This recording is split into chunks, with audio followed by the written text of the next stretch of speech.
The plane slowly touched down at the NYC airport. Norah Smith walked off the plane, holding her daughter's hand. Cherry Smith looked up, tugging gently on Norah's hand. "Mommy," she asked in her sweet, childish voice, "are we back in the country to find my daddy?" Norah looked down at her daughter's delicate, innocent face. A wave of complicated emotions washed over her before she answered softly, "No, you don't have a father." Cherry sighed like a little adult. "I'm not a 3-year-old anymore. I'm not falling for that. If I don't have a dad, I couldn't have just popped out of a rock, right?" Seeing Nora's silence, she mumbled uncertainly, "If we're not looking for daddy, then are we looking for my brother?" Just then, a scene at the exit caught Cherry's eye.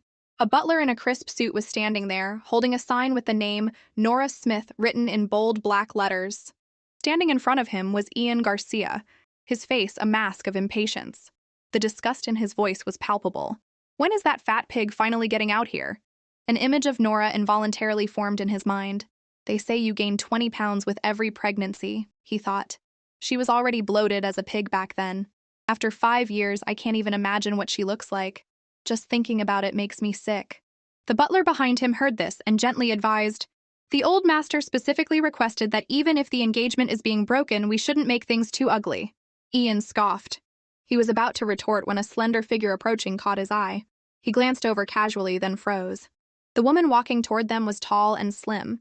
Sunlight streamed through the airport's glass walls, highlighting the sharp, exquisite lines of her face. She was so stunningly beautiful he couldn't look away. Ian stared, his throat suddenly dry. He was completely speechless. Cherry looked at him and asked with childlike innocence, "Mister, are you here to pick us up?" Her last words snapped Ian back to reality. He quickly grabbed the sign from the butler and tossed it behind him. "Of course not," he interrupted. "Little girl, I have nothing to do with the person on that sign." Norah hadn't given him a single glance the entire time. A flicker of coldness passed through her almond-shaped eyes. Some people never change.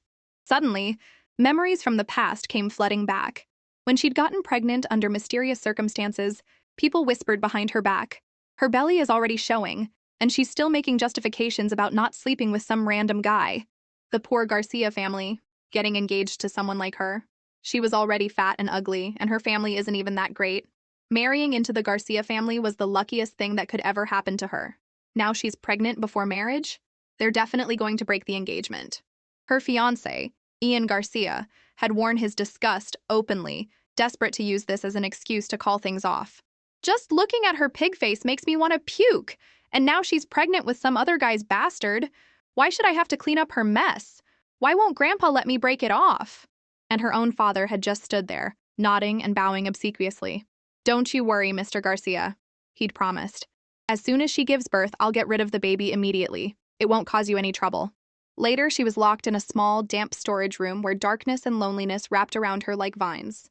But every time she felt the gentle kicks of the life inside her, she found the strength to go on, whispering to herself over and over, "It's okay, baby.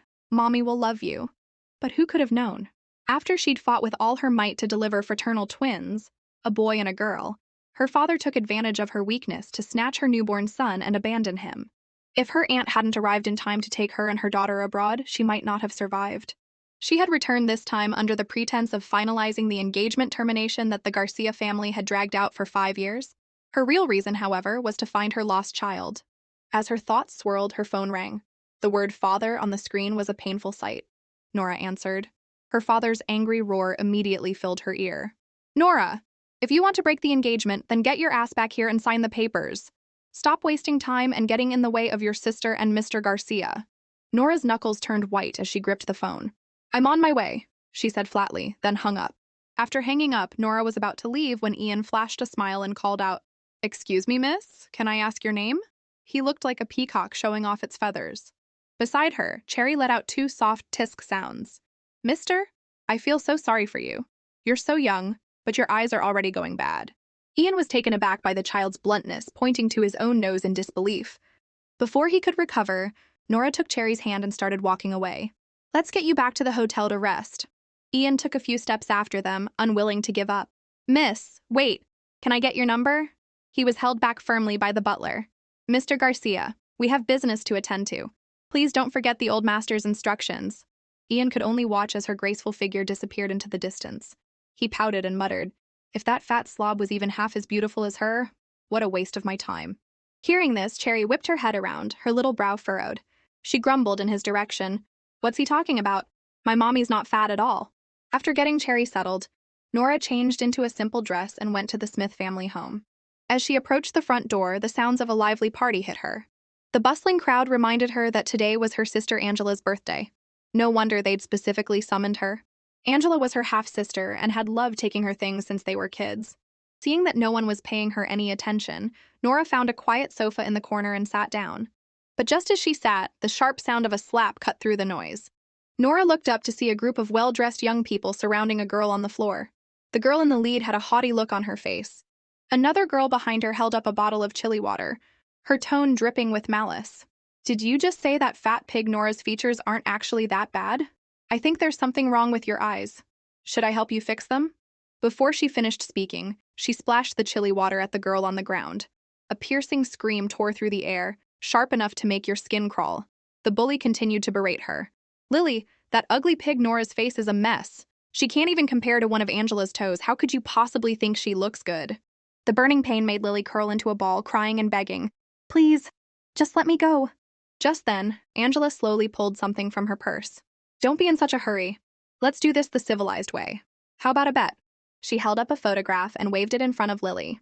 This is a picture of Norah.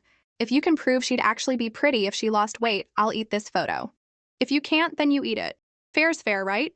It was her birthday. Everyone was congratulating her and cursing that fat pig Norah.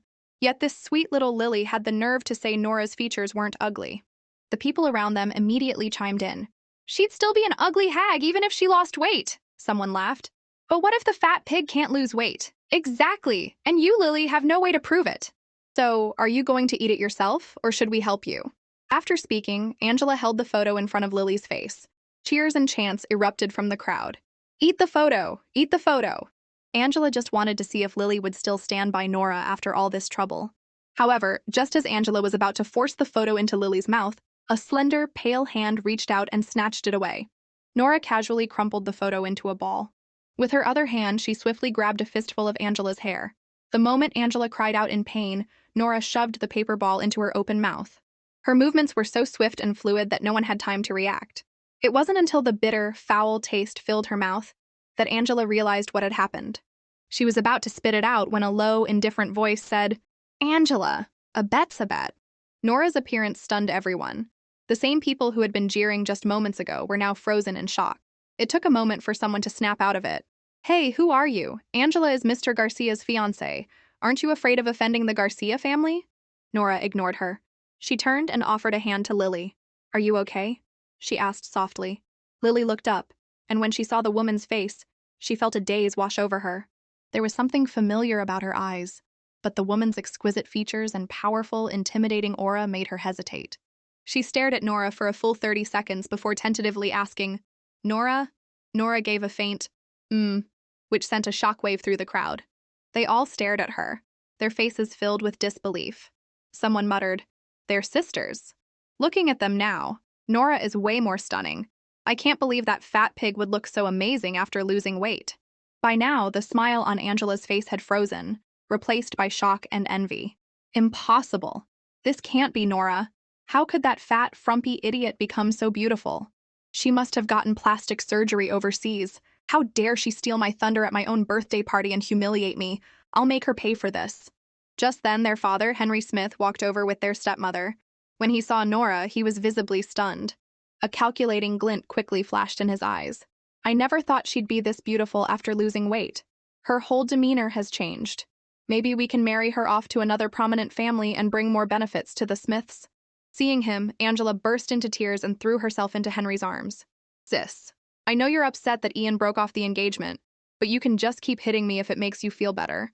His daughter's crying brought Henry back to his senses. His face darkened instantly. He turned to Norah and roared, Ian broke the engagement because you were shameless and got pregnant before marriage. It's your own fault. What does it have to do with your sister? With that, he raised his hand to slap Norah. Norah was about to dodge when her stepmother stepped forward and stopped him. So many people are watching. Don't forget why we're here. Henry suppressed his anger and threw out a cold command. Follow me upstairs. In the second-floor study, the four of them sat facing each other. Norah leaned back on the sofa, her eyelids slightly lowered. Her long lashes cast a shadow on her cheeks, making her look completely aloof. But only those who knew her would realize she was just sleepy from not getting enough rest the night before. Henry didn't care about her attitude. He got straight to the point. The Garcias have agreed to break the engagement, and your sister is going to marry into their family. Since today is your sister's birthday, you should give her the company your mother left you as a wedding gift. Think of it as a birthday present. Hearing this, Angela eagerly jumped in, her tone dripping with a smug, charitable air. That's right, sis. You got pregnant out of wedlock and disgraced the Smith family. Not to mention you've made the Garcias a laughingstock for years. Giving me the company as part of my dowry is the least you can do to make up for it. Henry then tossed a file onto the coffee table in front of Norah, demanding she sign the transfer agreement. Norah's eyes blazed with an icy fury. For 5 years, it was the Smith family who had desperately clung to the Garcias, refusing to let go, while she was the one who had insisted on breaking the engagement. And now, somehow, it was all her fault. Not only that, but the house they were living in, the assets under the family name, they all belonged to her biological mother. They had occupied them for years, and now they wanted to take the last piece of her mother's legacy? Their greed was disgusting. At that thought, Norah said 2 simple words. No way. Angela shot back. Norah, what do you mean? Are you still hung up on Ian? You don't want to break the engagement? Norah glanced out the window, thinking that her daughter, Cherry, should be waking up soon. She needed to go back and tuck her in and couldn't be bothered to argue with this pathetic family. We can break the engagement, but the dowry is not happening, she said, turning to leave. Her father roared, Norah, you get back here! But Norah acted as if she hadn't heard him, walking straight toward the door. Angela, furious, chased after her. Let me tell you something, Norah. Don't think that just because you lost weight and got pretty, Ian will want you back. He wouldn't marry a washed-up woman with a little bastard even if he went blind. Oh, right. Where is that little bastard of yours with the unknown father? Why didn't you bring him for us to see? In response to her stepsister's taunt, Norah spun around and delivered a sharp backhand slap. Harry is not a bastard, she said. Her voice was quiet, but carried a chilling force. Her eyes were dark, like a demon that had climbed out of hell. The next time I hear you talk like that, don't blame me for what happens. With that warning, she turned and left without a second glance. Angela clutched her stinging cheek, completely stunned. No one could believe that the once meek Norah Smith would now dare to strike someone in the Smith family home. Exhausted after dealing with her family, Norah dragged herself back to the hotel. She was about to yawn when she heard a soft rustling sound. She looked up. Under the dim light of the elevator lobby, a small figure in cartoon pajamas was rubbing his eyes, his soft hair sticking up in messy tufts. A warmth spread through her heart. She quickly walked over and knelt, pulling the child into her arms. He still felt warm from his bed. Cherry, why did you come out to wait for Mommy? Are you craving mousse cake? She asked, planting a kiss on her daughter's forehead. A familiar scent of milky body wash filled her nose. The small body in her arms suddenly stiffened, and his ears turned a suspicious shade of red. Just then, her phone rang shrilly. She patted the child's soft hair. It's cold out here. Go wait inside. Mommy will take you for mousse cake after this call. As she turned, she noticed the way the little boy looked at her back. His previously sleepy eyes were now wide open and bright, filled with an unreadable light. Before she could think about it, a gleeful voice came from the other end of the phone. You're so dead this time. Norah was confused. What's wrong? Her friend explained that the head of the country's most powerful family, Justin Hunt, was searching for her personal information everywhere. This time, it seemed he wouldn't stop until he found her. Norah just gave a nonchalant, oh, then noticed the little boy hadn't left. She waved at Pete. Under her gaze, the little boy turned and walked back. But he paused at the door, peeking his head out, his eyes still fixed on the elevator. The soft hug and the kiss on his forehead had made the young master of the Hunt family blush. The voice on the phone continued to chatter. When you were abroad, it wasn't his territory, so you could avoid him. But now that you're back, you can't escape. As the most famous surgeon in the world, can't you just treat his grandmother? Meanwhile, in another study, Justin Hunt's fingers tapped lightly on his computer as he listened to a report. Mr. Hunt, we've confirmed that Auntie has returned to the country. According to our informant, we just bought a photo of her at a high price. We'll send it to you as soon as we get it. Just then, a small figure came running in, tugging on his pant leg. I want mousse cake! Justin took off his glasses with one hand and glanced at his son, Pete. Pete, what's gotten into you? As they looked at each other, it felt like sparks were flying. In the end, it was Justin who gave in. Fine, go get changed. He picked up his jacket from the sofa, but a glimpse of the slightly ajar living room door made him frown. He turned to a screen on the wall and commanded in a low voice, "I want the surveillance footage of this floor. Within 30 minutes. On the other end of the phone, Norah was so sleepy she was tearing up, but she still had to listen to her friend gush. "I heard Justin Hunt is incredibly generous and a total dreamboat. Who knows, maybe you two could have an epic romance." Norah just brushed it off, saying she wasn't cut out for that kind of beauty. "Gotta go. I promised Cherry I'd take her for moose cake." She had barely finished speaking when she felt an overwhelming presence envelop her. A large, well-defined hand suddenly slammed against the doorframe next to her, casting her in shadow. Norah whipped her head around and found herself looking into a pair of bottomless, dark eyes. The man was dressed in a sharp black suit that highlighted his broad shoulders and narrow waist. He was holding a small child. "Miss Smith," the man's voice was colder than a Siberian winter. "Please stay away from my son." Norah was completely confused. Pete, blushing, tried to peek at her but was firmly pressed back into his father's chest. Justin looked down at her and added, "You're not my type." With that, he turned and walked away, holding a struggling Pete. Norah stared at his retreating back, grinding her teeth. "What is wrong with that guy?" she muttered under her breath. The birthday party at the Smith villa had long since ended. When Ian Garcia entered the living room, Angela ran to him, clutching her face. "Ian, what took you so long?" She threw herself into his arms, her voice choked with sobs.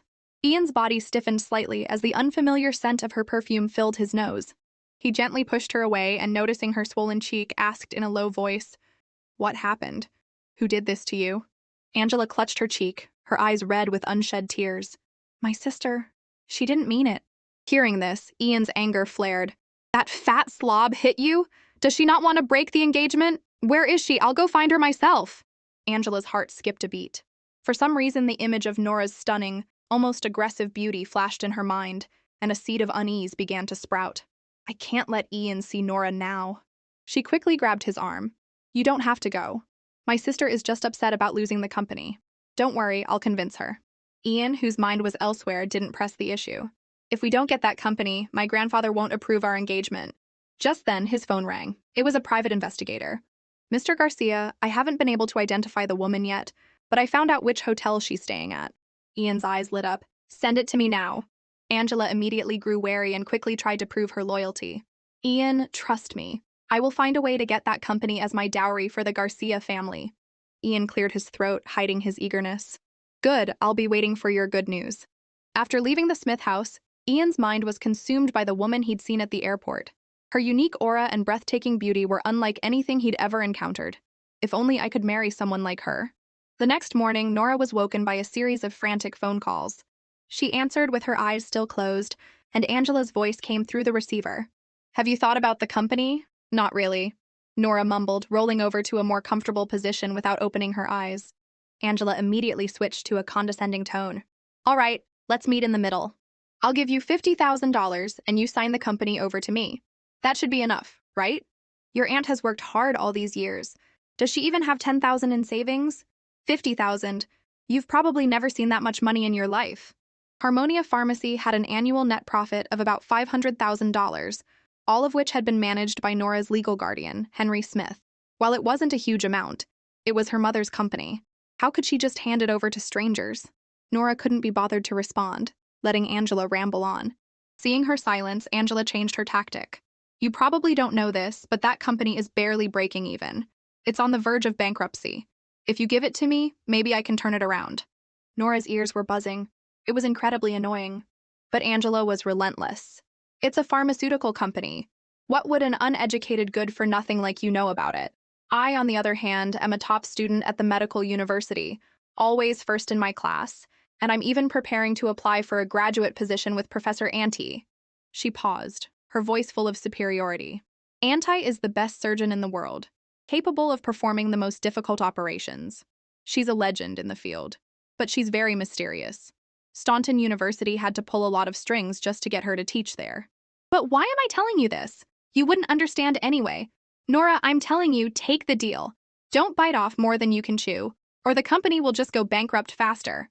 The constant stream of words was giving Norah a headache. She finally snapped, "You're too loud." Angela exploded. "You think I'm loud? Are you playing dumb? Is it because you don't want to break the engagement? Let me tell you, Ian only loves me, and he's impressed by my talent in medicine. Norah hung up, tossed her phone aside, and tried to go back to sleep, but it was no use. She sat up and dialed a number. Solo, send me everything you have on Harmonia Pharmacy. The voice on the other end sounded drained. I'm telling you, Auntie, you can't keep doing this.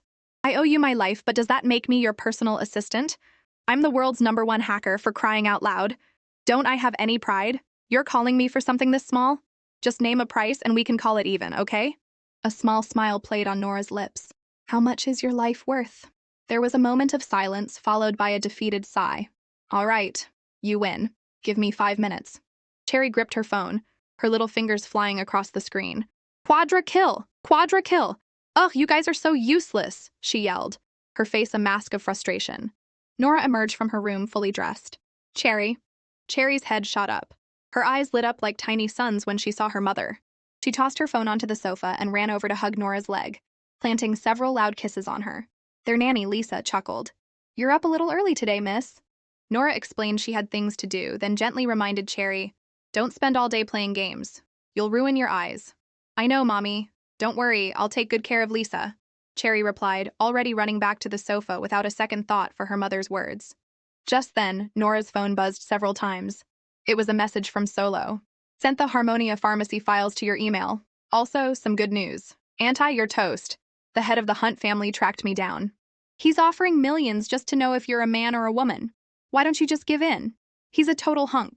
Want to see a picture? Norah sent back a sweating emoji followed by 2 words, no thanks. But the next second, a photo popped up on her screen, making her eyes go wide.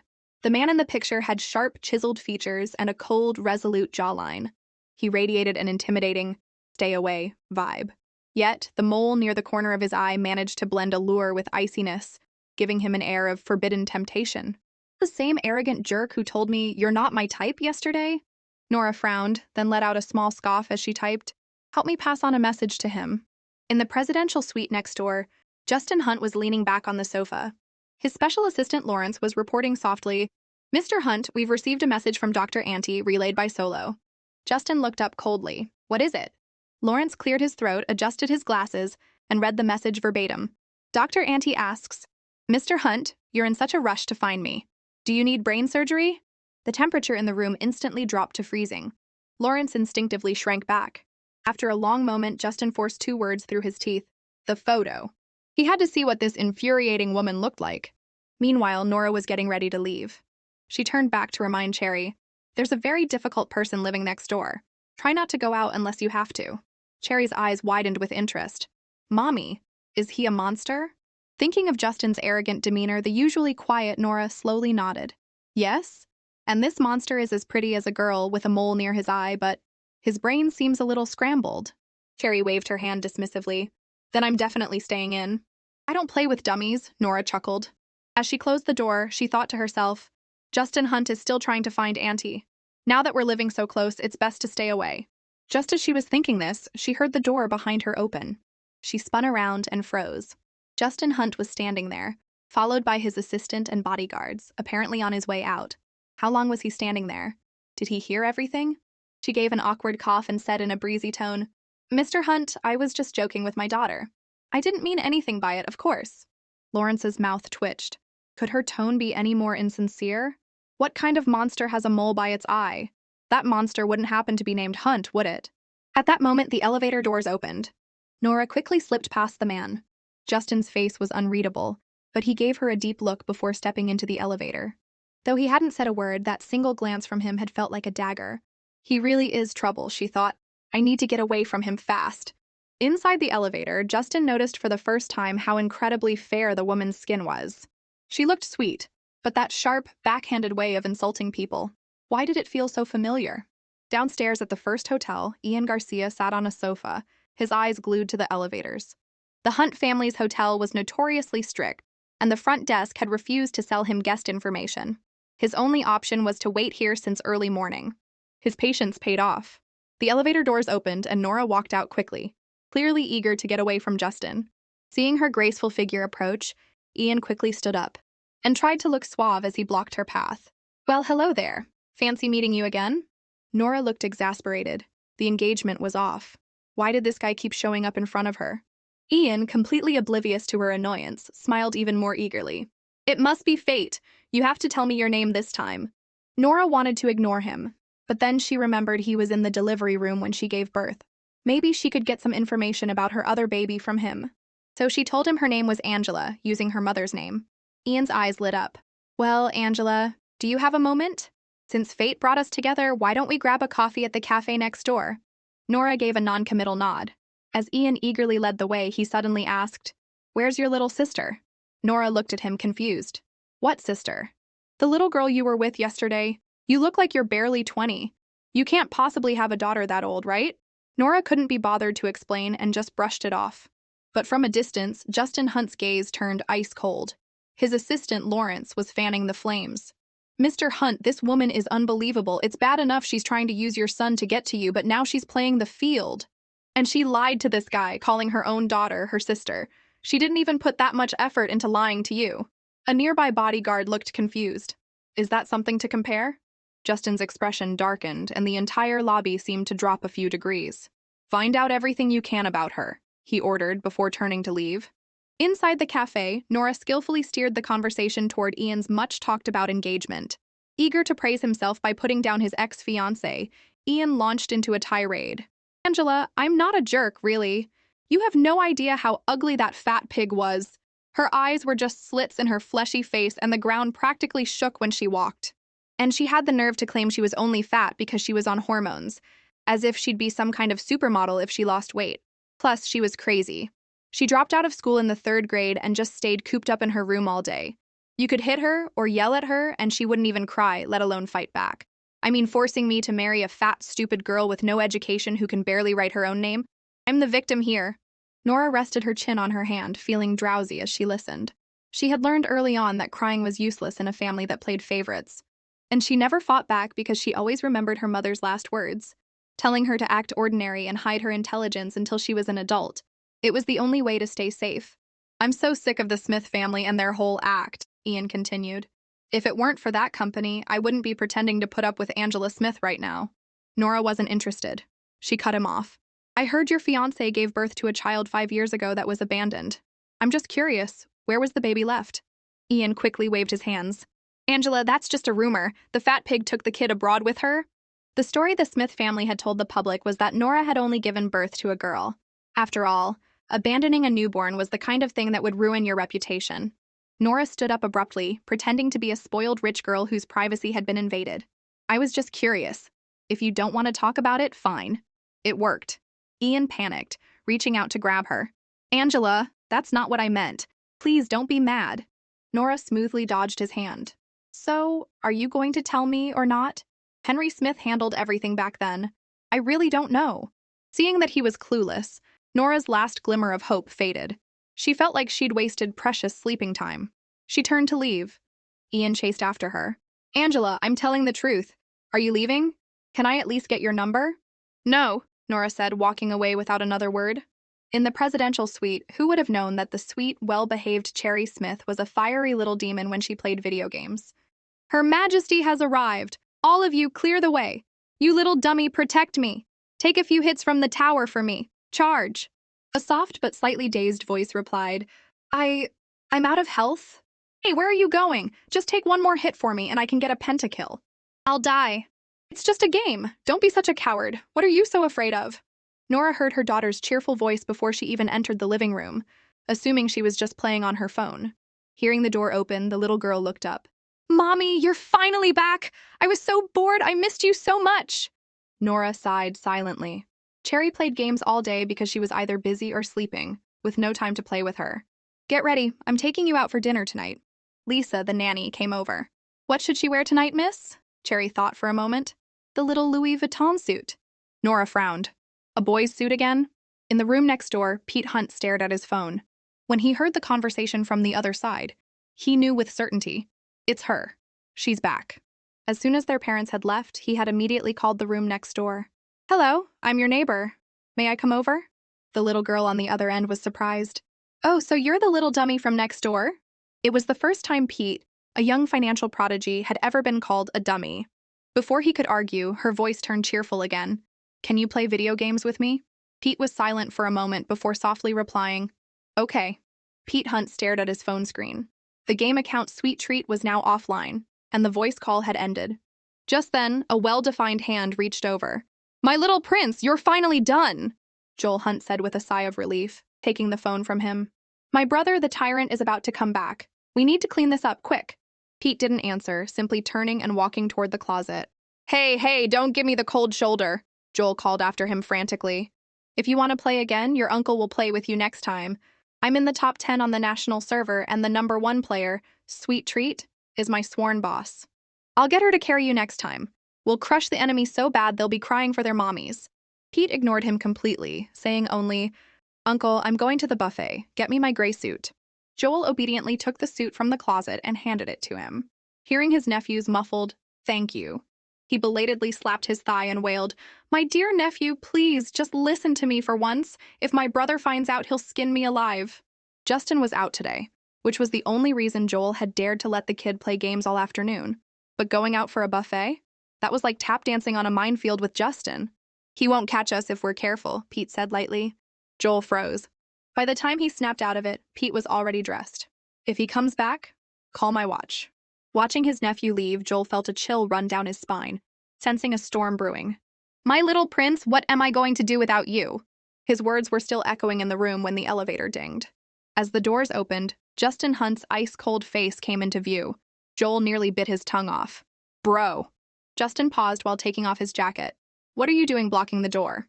His dark eyes scanned the room, and his expression immediately soured. Question: "Where is Pete?" At those words, Joel's knees went weak. He confessed, He's at the buffet downstairs." The tyrant immediately spun around and left. At the first hotel's buffet, Norah was getting some food, when a small, chubby hand tugged on her dress. She turned to see her daughter's wide, round eyes. The usually quiet child now had an unprecedented look of joy in his eyes. Seeing him stay silent, Norah knelt and stroked his head. "Honey, couldn't you find what you wanted to eat?" The word honey made Pete's cheeks flush. His grandparents called him that sometimes, but hearing it from this woman, in her lazy, carefree voice, felt incredibly warm. His eyes suddenly reddened, and with a hint of grievance, he asked softly, "Are you my mommy?" Norah was taken aback. Cherry was acting strange. Was it because she had forced him to quit his game earlier? She quickly pulled him into a hug. Okay, it's all Mommy's fault. There, what do you want to eat? Mommy will get it for you." Pete's eyes widened. 1,000 questions filled his mind. "Mommy, why did you leave me? Where have you been all these years?" But in the end, he said nothing. Norah didn't notice his complex emotions. She just nuzzled his forehead. "Mommy got lots of yummy food. Let's go back to our table, okay?" she said, carrying him toward a corner table. Pete buried his face in her neck, clinging tightly to her, as if he were holding on to a long-lost treasure. Meanwhile, Cherry was wandering through the dessert section. She looked at the mousse cake, then at the Black Forest cake. After a moment of hesitation, she loaded her plate with both and trotted off to find her mommy. But as she turned around, a handsome man with an imposing presence blocked her path. The next second, her plate was snatched away. "Junk food," the man said. "You're not allowed to eat this." Cherry froze. Before she could react, Justin Hunt scooped her up in one arm and started walking toward the exit. Cherry began to struggle violently. "Who are you? What gives you the right to tell me what to do? Let me go. Somebody's kidnapping a kid here." Justin's face was grim. His sense of public decency made him suppress his anger, but he hissed through his teeth, "Because I'm your father." Cherry's struggling stopped instantly. A moment later, she reached out and touched his face. Flicker of surprise crossed Justin's face. His arm loosened instinctively, and he looked down to see her little face streaked with tears. "Daddy, you're my daddy." She finally had a dad. She wasn't a kid who just popped out of a rock anymore. Cherry sniffled, her small hand rubbing his cheek as if to make sure he was real. "Daddy." Justin's throat felt tight. He didn't know what to say. It was the same little face that was always set in a stubborn pout, but now it was soft and tear-stained. The man who never lost his composure in boardrooms or negotiations was now completely flustered by a few hot tears. "Don't cry," he said, his voice hoarse. He was about to wipe a tear from her cheek when his hand was grabbed by two soft little ones. "Daddy!" Her sweet voice reached his ears, stopping the "boys don't cry" lecture he was about to give. Justin looked down at the little hand clutching his finger. He suddenly remembered she was only 5. No matter how mature she acted, she was still just a child. His heart, usually as hard as steel, softened just a little. Still, he tried to sound stern. "Crying and making a scene just for some food. You're pathetic." but Cherry just squeezed his finger tighter, as if afraid her newly found dad would fly away. She nodded her head like a little bird pecking at seeds. "Daddy, can we eat together?" Justin checked the time and said he only had an hour. His brother Joel, who was standing nearby, was dumbfounded. He knew that Pete would rather starve or be punished than ever back down. What was going on today? "Daddy, put me down. I haven't eaten the cake I picked out," Cherry said, excitedly patting his arm. Joel watched in disbelief as Justin actually bent down and set her on the floor. He watched as the little girl took his hand and ran toward the dessert section, and he couldn't help but rub his eyes. My brother and Pete, acting like a normal father and child? This is impossible. Cherry pointed at the desserts on her plate. "Daddy, eat this one, it's expensive." Then she stood on her tiptoes to whisper, "And don't drink juice at a buffet, it fills you up and isn't worth the price." Joel sidled up to them, his voice low. "Bro, do you think Pete's been possessed?" Justin shot him a cold look. "We still haven't settled the score for today. Go back to your room and think about what you've done." Joel nodded quickly. "Right. I'm gone," he said, but muttered under his breath, "Tyrant. Dictator. I'm so done for." After they had chosen their food, Cherry pointed to a corner table. "Daddy, Mommy's over there." Justin followed her gaze. In the corner, a woman was resting her chin on her hand, leisurely eating with a fork. There was an indescribable elegance in her movements. He looked away. "She's not your mommy." Cherry's temper flared. She puffed out her little chest. "Yes, she is. She's my mommy." Justin's face was stern.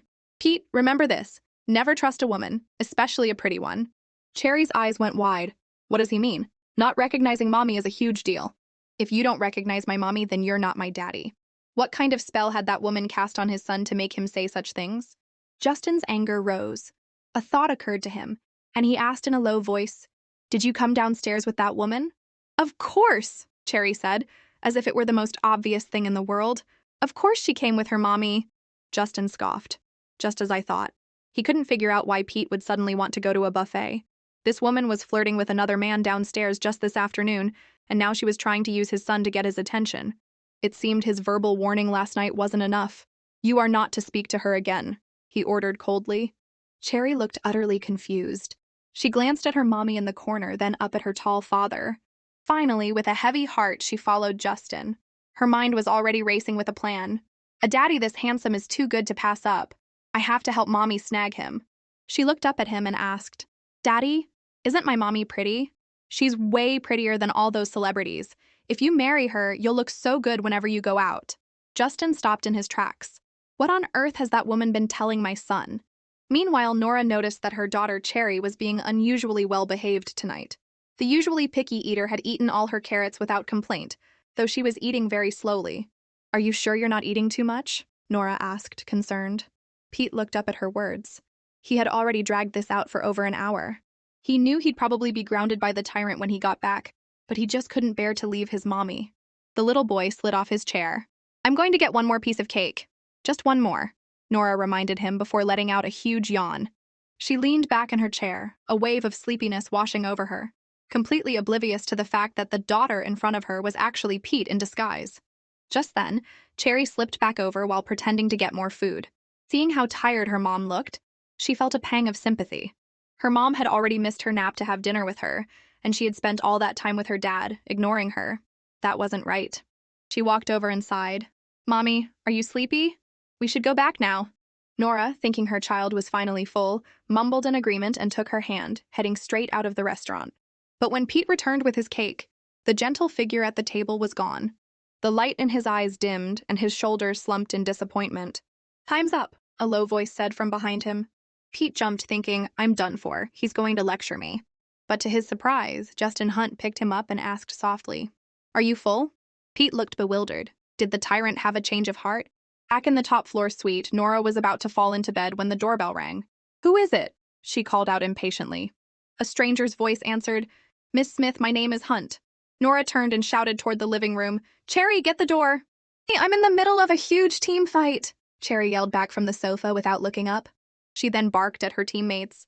"Focus on the back line. Timmy, how many times have you died? You're feeding them more than a delivery guy." Norah sighed and got up to open the door herself. But the person standing there wasn't Justin Hunt. It was a young man leaning against the wall, playing a game on his phone.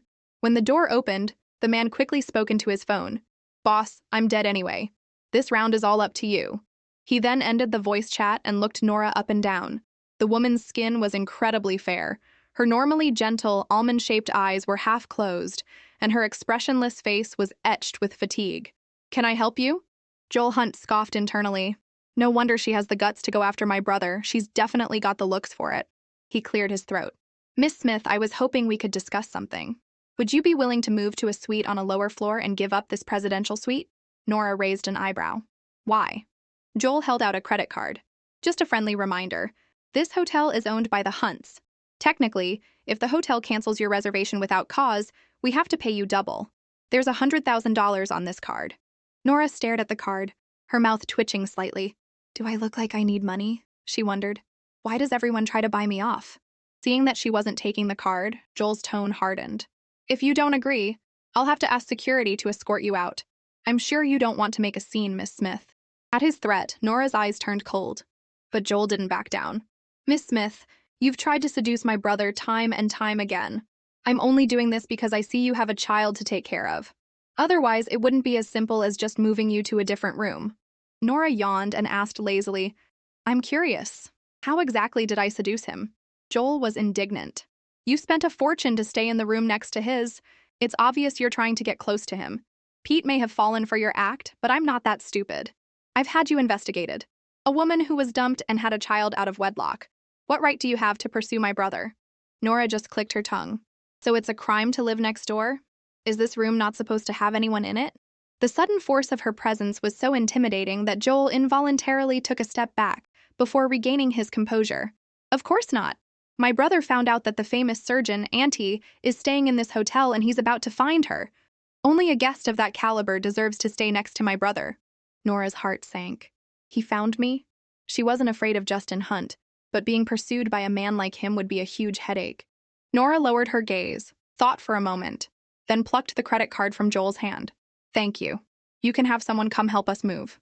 He was right. Being this close is too much trouble. Seeing her take the card and agree so readily, Joel's tense nerves finally relaxed. Good. You know what's best for you, he sneered. In his mind, while the suite downstairs was also a presidential one, its keycard wouldn't grant access to the top VIP floor. Once she moved, this woman would never have a chance to get near his brother or Pete again. He just couldn't shake the feeling that her thank you sounded a little odd. Inside the suite, Justin Hunt was sitting at a large desk, his hands flying across the keyboard. The screen was filled with streams of code and data lines.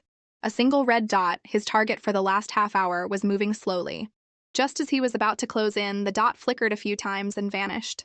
The temperature in the room seemed to drop several degrees. Oblivious to his brother's dark mood, Joel said cheerfully, Bro, did you lose her? Justin took off his glasses. I'm not blind, he said, his voice laced with ice. Joel shrank back and shut his mouth. A moment later, he sidled up to him, eager to show off. By the way, bro, I just did something great. This will definitely make up for earlier. When Justin gave him a questioning look, he quickly explained, I convinced the woman next door to move downstairs. She won't be able to bother you or Pete anymore. At his words, an image of the woman from the buffet flashed in Justin's mind, languid yet distant, her eyes clear but seemingly holding a universe of stars. You shouldn't have done that, he muttered. Joel was confused. Why did that sound almost dissatisfied?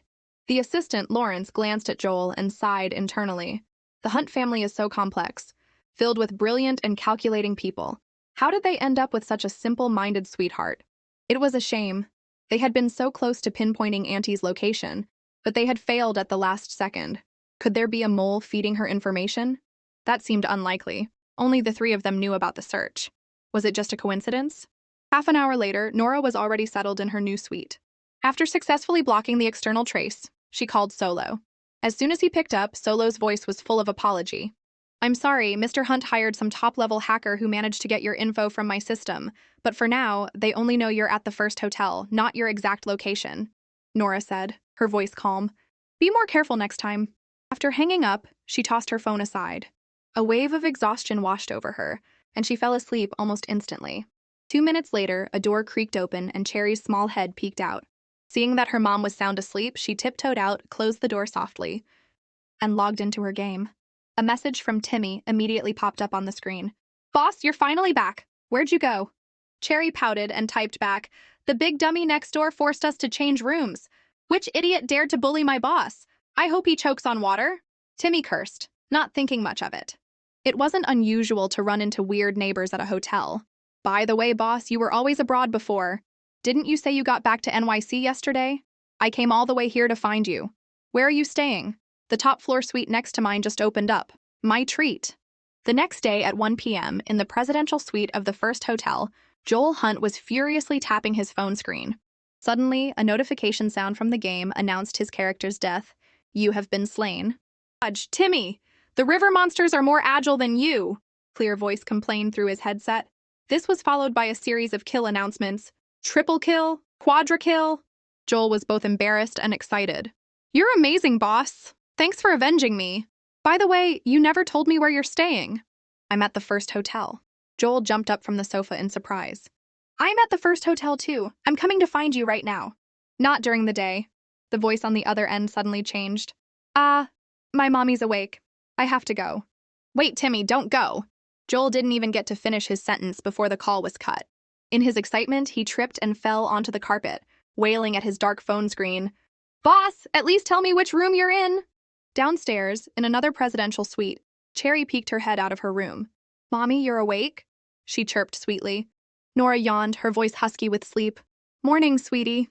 "It's not morning, Mommy, it's already 1 in the afternoon," Cherry said, running over to plant a kiss on her cheek. "I love you extra today. Mommy loves you too," Norah replied with a smile. "Have you had lunch? Are you hungry, Mommy? I'll ask Lisa to get you something." "Thanks, sweetie, but it's okay. I already ordered delivery," Norah said just as her phone pinged. She ruffled her daughter's hair. "Go play for a bit, but don't spend too much time on your phone. It's bad for your eyes." Cherry stuck out her tongue and made a face. "I know, Mommy," she said, then skipped back to her room. Norah unlocked her phone and saw a message from an unknown number. "Angela, please forgive my forwardness. I got your number from the front desk. I would like to invite you for a drink at the downstairs bar tonight at 8. She frowned and with a swipe of her finger deleted the message. Meanwhile, in the first floor bar, Ian Garcia stared at the message-sent confirmation, then looked around at the scene he had meticulously arranged. He wasn't sure what he'd done to offend the beautiful woman last time, but he was certain she would fall for him tonight. He gestured to a nearby waiter. "You remember what to do? Tonight, just follow my lead." "Yes, Mr. Garcia." Ian smiled smugly to himself. "I should invite more people. I want the whole city to know that Ian Garcia is making a grand confession to the woman he loves." Outside the hotel, Angela Smith stood with a complicated expression, looking toward the bar. She had called Ian several times over the past few days, but he always sounded distracted, only ever asking about Harmonia Pharmacy. Her intuition told her something was wrong, so she had followed him here this morning. Just as she was wondering why he was here, a message popped up on her phone from Ian. "Tonight at 8, the bar at the first hotel. A secret surprise. I'd like you to be there." Angela's heart skipped a beat. She was about to reply when she heard a waiter's voice from inside the bar. "Don't worry, Mr. Garcia. Everything is set up perfectly." Ian's voice was full of laughter. "Do a good job, and you'll be well rewarded." He glanced at the message-sent confirmation again, not noticing that the screen actually said, "Sent to all contacts." After he left, a few waiters started whispering. "Mr. Garcia is really going all out. He must be proposing to his fiancée, right? She's so lucky to be his fiancée." Angela's cheeks flushed as she listened, a warm feeling spreading through her chest. How could she have ever doubted him? It was so wrong of her. If she hadn't secretly followed him, she would never have known he was preparing such a huge surprise. She turned to leave, her mood lightened, but ran right into a woman in pajamas and slippers. The woman was looking down, her soft hair framing her fair skin and exquisite features. Even in such casual attire, her cool, detached aura was impossible to ignore. It was Norah, who had just come downstairs to pick up her food delivery. Angela's fingers tightened, an uncontrollable wave of jealousy washing over her. How could Norah afford to stay at the first hotel? She must be living beyond her means, putting on a show. She quickened her pace to confront her. "Norah, are you so poor you don't even have proper clothes to wear, yet you're staying in a place like this? Are you planning to seduce some rich man here?" Norah was holding her takeout with one hand and deleting a spam text with the other. Ian's annoying messages had just been moved to the trash. She paid Angela no mind. Being ignored, Angela's anger flared. She pointed at Norah. "Take a good look at yourself. Do you really think you can get by on just a pretty face?" Only then did Norah offer a cool, "Oh, at least I have one." The remark sent Angela's temper skyrocketing. Was Norah calling her shameless? Or implying she wasn't pretty? Or both? She took a deep breath, a sly smile spreading across her face. Want to know where that child you abandoned is? See you at the bar, 8 o'clock tonight. In her eyes, so what if Norah was beautiful? She was still the one Ian had thrown away. She was going to make Norah watch as Ian proposed to her. With that, Angela spun on her heel and walked away. Norah watched her go, her eyes hardening slightly. 8 o'clock, at the bar, again. She still hadn't found any clues about her son. She couldn't afford to miss any opportunity. Fine. She would see what kind of show her dear sister and ex-fiancé had prepared for her. The first floor bar was already buzzing with people. Angela, in a long red evening gown, was surrounded by a gaggle of her fair-weather friends. Angela, the first hotel isn't cheap. Mr. Garcia must be planning something big, right? Is he going to propose? It has to be a proposal. I heard your sister is back, but the marriage contract has been torn up, so they're officially done. As they were talking, someone suddenly gasped. Hey, what is she doing here? Following their gaze, Angela looked toward the entrance. Norah was still dressed casually, her face devoid of expression, exuding a detached, world-weary vibe. But her face was so strikingly beautiful that she captured everyone's attention the moment she walked in. As soon as she entered, a few waiters began whispering. One of them hurried to the back. Go tell Mr. Garcia she's here, he can get ready. The loud music in the bar was giving Norah a headache, and an unbearable irritation welled up inside her. Her cool gaze found Angela, and she started walking toward her. Before she could even get close, she heard Angela's fake, syrupy voice. Sister, why are you here? Ian won't see you. Her sycophantic friends immediately chimed in. Norah, did you find out Mr. Garcia was going to propose and come here to ruin it? It was your fault for being shameless and getting pregnant with another man's child. That's why Mr. Garcia left you. And now you're still harassing him? Have you no shame? Norah ignored their words, her eyes fixed on Angela. Tell me, where is the child? Angela leaned in close, a mocking smile on her face. In a voice only the two of them could hear, she pointed to a nearby sofa. You just sit there quietly and watch tonight's spectacular show. After you congratulate Ian and me, then I'll tell you.